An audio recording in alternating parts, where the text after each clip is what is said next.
Kita semuanya tahu dalam beberapa hari ke depan kita akan berjumpa dengan hari-hari yang paling mulia di sisi Allah Subhanahu wa taala. Ada kemungkinan hari Rabu atau kemungkinan hari Kamis. Hari ini gak kalah penting dengan 10 akhir bulan Ramadan.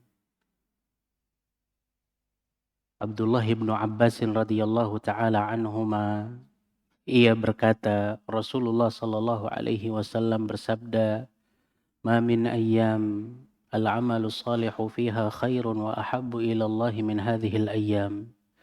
Tidak ada amalan-amalan yang lebih Allah Subhanahu wa taala cintai. Kalau ada konteks hadis yang mengatakan lebih Allah Subhanahu wa taala cintai, berarti pahalanya lebih besar. Karena Allah Subhanahu wa taala mencintai hal tersebut. Kata Abdullah ibnu Abbas, Rasulullah sallallahu alaihi wasallam bersabda, tidak ada amalan-amalan yang lebih Allah Subhanahu wa taala cintai, lebih banyak pahalanya, kecuali amalan-amalan yang dilakukan di hari-hari ini. Tidak ada yang menandingi pahala tersebut.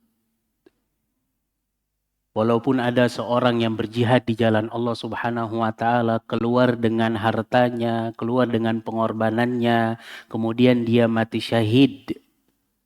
Itu pahalanya lebih mulia ketimbang amalan-amalan yang kita lakukan di hari-hari ini. Sa'id ibnu Jubair, perawi hadis ini, ia menghidupkan 10 awal bulan Dzulhijjah dengan qiyamul lail. Hanya 240 jam hadirin.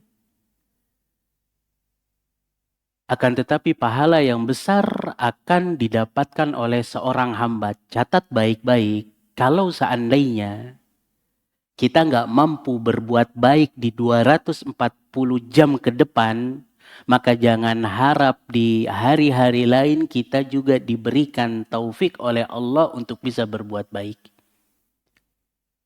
Jika seandainya di 240 jam ke depan kita tidak bisa meminimalisir diri kita dari yang namanya dosa dan maksiat, maka jangan harap di hari-hari lain Allah Subhanahu wa taala akan tolong. Ini prime time-nya beramal soleh hadirin. Di satu sisi, ini adalah satu kenikmatan.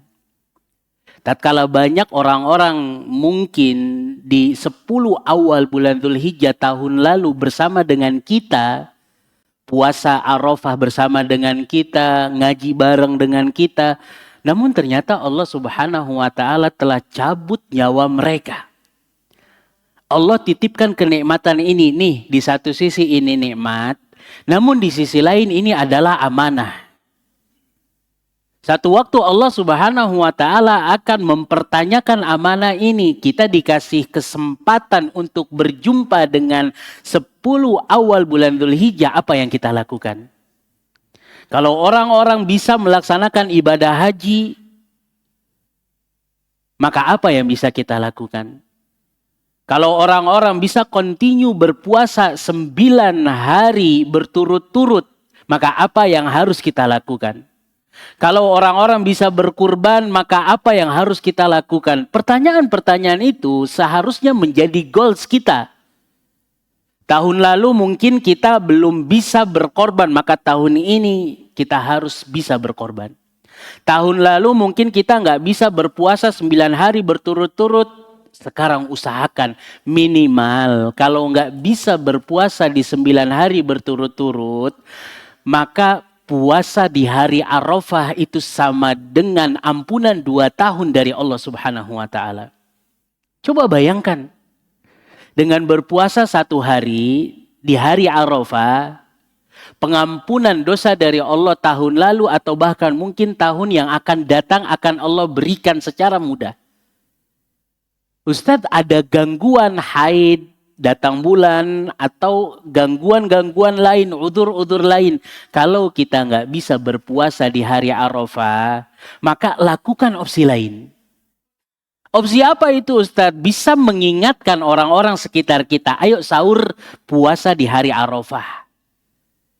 Dengan menjadi pengingat, kita menyebabkan orang itu berpuasa. Bahasa Rasulullah SAW, ad-dalu 'alal khairi kafa'ilihi. Orang-orang yang menunjukkan orang lain melakukan perbuatan baik, maka seolah-olah tercatat bagi dirinya ia juga sudah melakukan amalan perbuatan baik tersebut. Coba bayangkan, kita nggak berpuasa, tapi ada banyak orang yang berpuasa disebabkan disebabkan kita mengingatkan mereka, maka itu setara dengan pahala puasa mereka.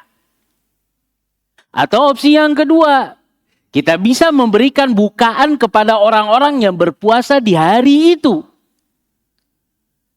Maka hadirin yang semoga dirahmati oleh Allah Subhanahu wa Ta'ala, orang-orang yang terlarang dari kebaikan adalah orang-orang yang gak bisa memaksimalkan keberadaan mereka di 10 awal bulan Dzulhijjah.